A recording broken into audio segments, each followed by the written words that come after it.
Believing in oneself is the only way you can accomplish things in your life. And believe me, I've overcome many obstacles. The world spent decades laughing at jokes about a man who was supposedly too tough to die. But what if the real story of Chuck Norris was never about toughness at all?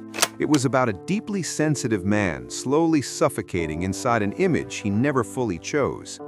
Before he passed away quietly at 86, surrounded by his family in Hawaii, he left behind a final message that shattered everything the world thought it knew about him.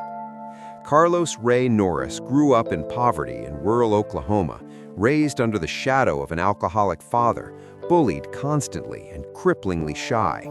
Everything changed when the Air Force stationed him in South Korea, where he discovered martial arts and rebuilt himself from the inside out. He returned to America, opened karate schools, caught Hollywood's attention, and by the 1980s had become one of the most recognizable action stars in the world. But behind the blockbusters and the Walker Texas Ranger legacy was a man carrying enormous private pain. He had lost his younger brother in Vietnam, quietly endured the collapse of his first marriage, and suffered years of physical injuries he was never allowed to show.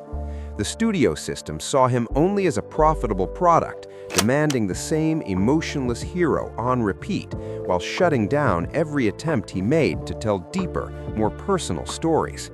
When his wife Gina fell severely ill, the industry showed him exactly where its loyalties truly were, and he walked away without hesitation, abandoning millions of dollars and decades of fame to become her full-time caregiver instead.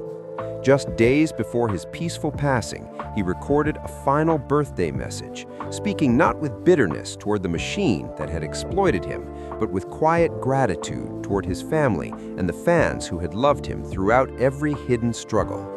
That was his real roundhouse kick, choosing grace over revenge and humanity over legend. If his story reminded you that strength looks nothing like what Hollywood sells us, share this with someone who needs to hear the truth behind the myth today.